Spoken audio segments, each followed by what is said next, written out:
InYourHeadOnline.com. This is the Nasty Boy, Brian Nash, and if you want to get nasty, you better get on the internet and check it out, Daddy-O. Once you went back to WCW, and you weren't using the gimmick name anymore, and you were just Scott Hall, at that point, did you just have, like, the confidence just to be the character without, the gimmick name?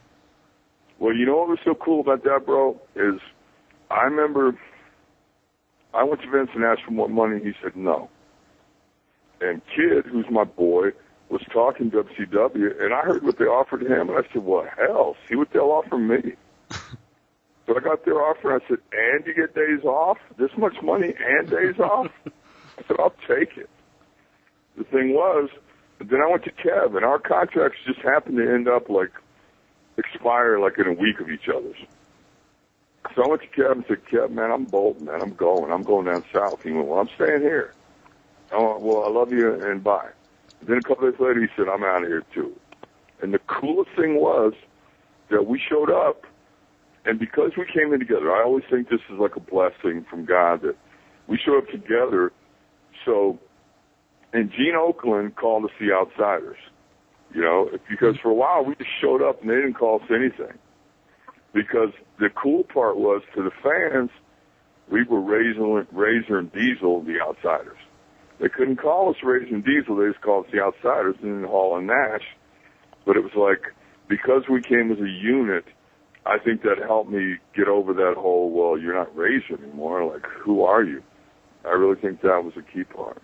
Mm-hmm. Was there any names they threw around, like we might call you, Stiletto or something like that, or before they just... Well, no, because I did talk to the legal team, and they said, Laser, all these different games. No, that's confusingly similar. So it was no, it was you know what, bro? I had no idea that whole NWO thing was going to blow up and get so huge and all that and be successful and sell out arenas and all that. I just sold out. I was getting the guaranteed money from Ted Turner. Mm-hmm. And it was so cool that everything fell in place. But I wasn't worried about it. I already had people chant my names. I already been called Razor, in Massachusetts and all over the world. People chanted my name, and I went, you know what? I've already been the starving artist. Now I want the money. I'm an old man. I got kids. I got expensive bad habits, and I'm selling out. I want that guaranteed money on paper. Mm-hmm. So I wasn't even sweating it. And then it all, sometimes, bro, when you don't care, things fall in place.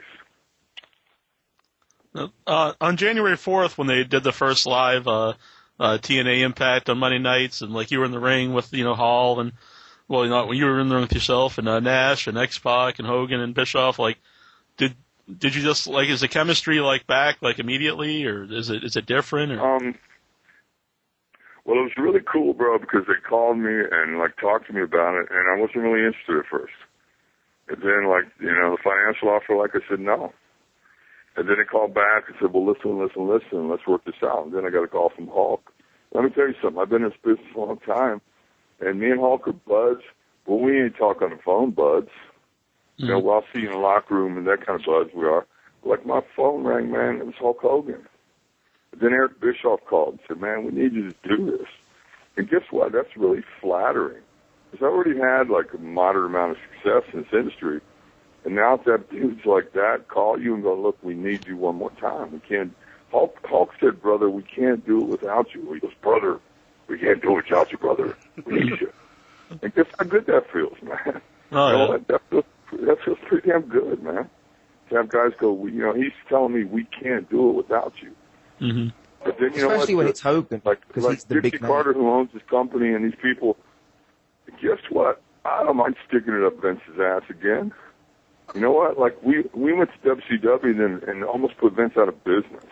Mm-hmm. Guess what, Vince? If we go live on Mondays every week, because I hear a couple months down the road they're going to go every other Monday, and then eventually these guys, just Spike TV, are going to realize we need to go live every Monday.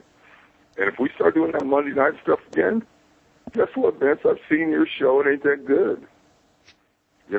Let the fans decide. Everybody has a remote control in their hand. You're flipping it around. You'll see these guys. Sometimes they flip around and they go, wow, I grew up watching these guys. Let me see what they're up to. Mm-hmm. Flip it around. I mean, I don't know. I think the fans deserve a choice, and I think it's up to TNA and Spike TV to give it to them. Yeah. Like, how has the company changed since, last time you were in TNA? Well, I was at TNA's first show ever, back when it was owned by different people. And they were just a struggling company, this and that, but I just think that, like I said just a few minutes ago, I think the fans deserve an option. You know, I mean, and the thing is, I think if you want to go back and look at ratings and this kind of stuff, which TV people do, is that when NWO was red hot, it pushed Vince's TV show to get better too. That was the birth of The Rock, the birth of Stone Cold, all that stuff. That's when Vince McMahon became not just an announcer, became an on-screen character. And guess what? Wrestling blew up.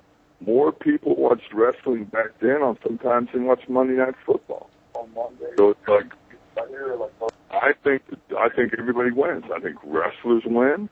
I think fans win. I think the companies win. And, you know, I'm a wrestler, bro, so the more wrestling, the better. Mm-hmm. Hello? Yeah, we got a few callers here. We'll get to them since they're interrupting. 309 area code. Who are you? Hi, my name's Jenny. Hello? Who is this? Yes, my name's Jenny. All right. You got a question for Scott? Well, I do, actually, and it's from regarding an interview that he did a couple interviews ago with you guys, actually. I was just wondering if Scott had found his Scylla yet.